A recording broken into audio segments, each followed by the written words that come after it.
Hey everyone, what's up? I hope you're doing great and thanks for tuning in to Dad's Budget Bites, that kitchen where budget meets flavor. They come together so good. So at the end of our last video, we spun our wheel here and we're going to be making a side dish or an app.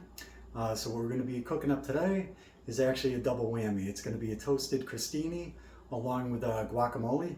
We're going to smear it over the top and it's going to be delicious. So without further hesitation, let's get into it and let's cook.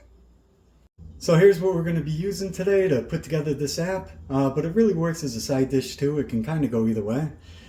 So first off, you just need a thin loaf of French or Italian bread. I have a French loaf here. That's about 11 inches. It's half of the large loaf because it was a better value. So we're going to be using half of this.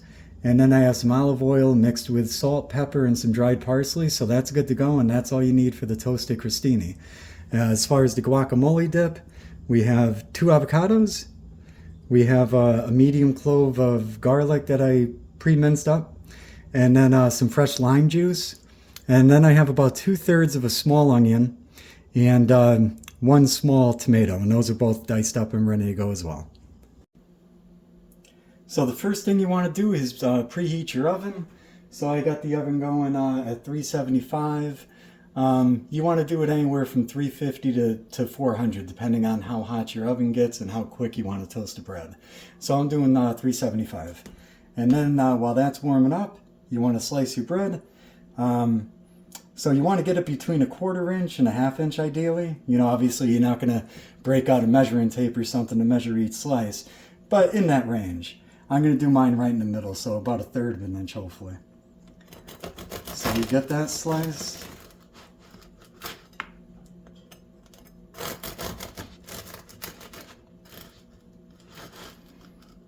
All right. Crunchy bread.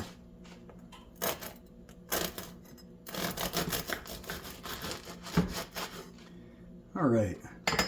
So yeah, this is about the thickness I'm going for. So I'll finish up here and then we can move on to the next step. So our bread's all sliced up into approximately 1/3 inch thick pieces. And now it's time to brush on the olive oil mixture. And I have my baking tray ready to go with some parchment paper on there.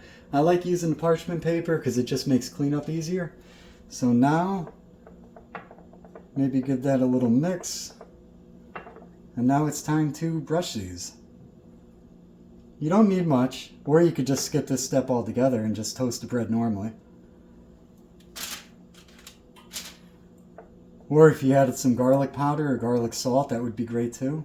Or maybe rosemary or thyme.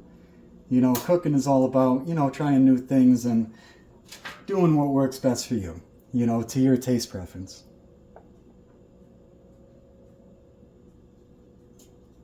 All right. So I'll finish up here. We could pop these in the oven and then get going with the guacamole dip. So we got the bread all set. We got the olive oil mixture on there. Hopefully you guys could see that. This is all set to go. In a perfect world, you want the bread to still be warm and you want to give the guacamole time to chill. So I'm going to wait to actually get these in the oven because the guacamole needs a good 30 or 40 minutes to chill anyway. So I'm going to time it so the bread is still warm. So the first thing you want to do for the guacamole is mash up your avocados.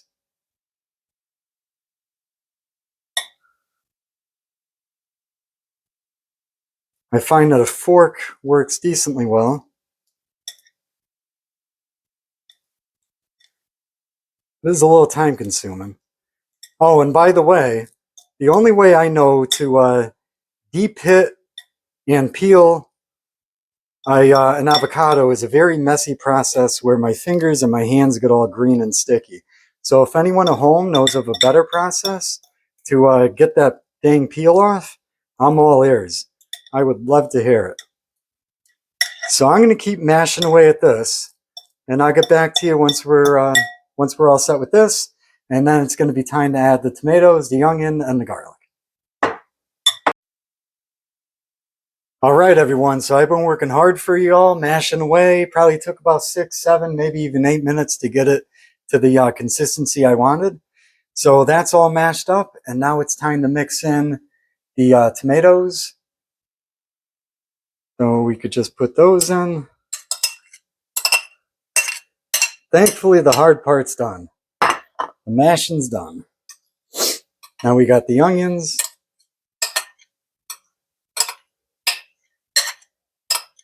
I'm not a huge fan of raw onion, but I do like it for guacamole.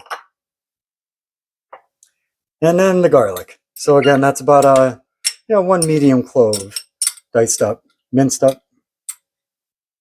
All right, so that's that. Give that a good stir.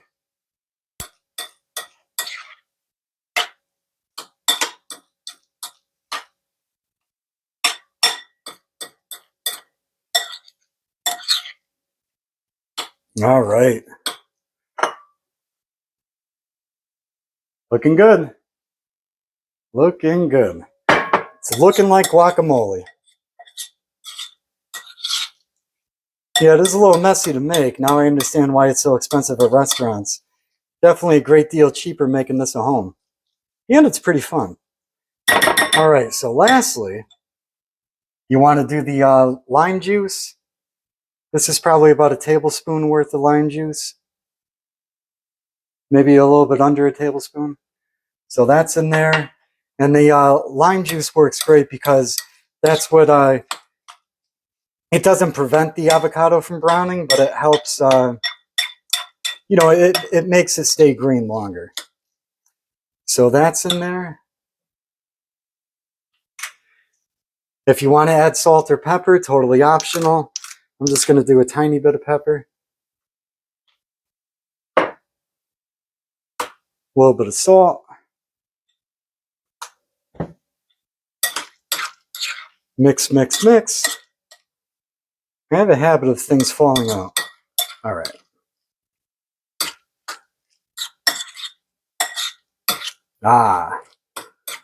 This is going to be good. It's worth the effort. All right. Now it looks like guacamole. For you guys at home. So I'm going to cover this. I'm going to put it in the fridge for 30 to 40 minutes. Let it chill out a little bit. And I'll get the bread in soon. And then when I come back, we could taste it and see how we did. All right, ladies and fellas, well, now we're at that time of the video where we get to taste what we made, see if our hard work paid off, see if the quality is worth the effort that we put into it. This is relatively easy, a little time consuming, a little messy, but nothing crazy. So yeah, let's try it out. So let's see. Got a piece of crostini, got some guac. Oh, that's a lot. Let's see. Down the hatch.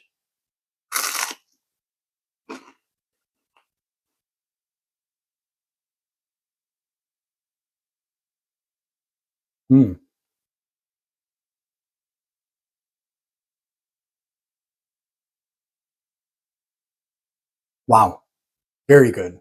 Very fresh, very good.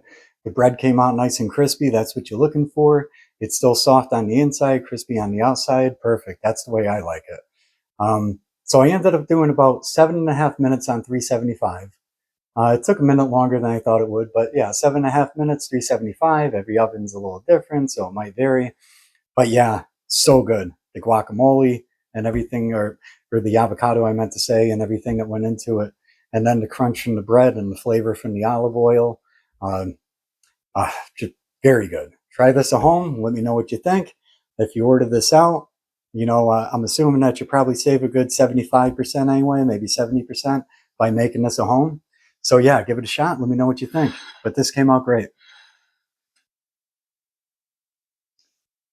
And now, to set up our next video. So we ended on side disherette. That's where we are now, I believe. Yep. So we'll give this a good spin, set up our next one. Round and around.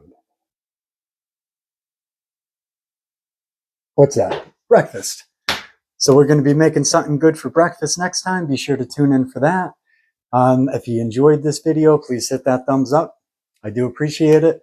Drop me a comment. Give me your feedback. Give me your thoughts. Share it with your friends and your family. And lastly, if you haven't done so already, please subscribe. I do appreciate your support, and I appreciate everyone's kindness throughout this journey. So until next time, I'll see you guys then.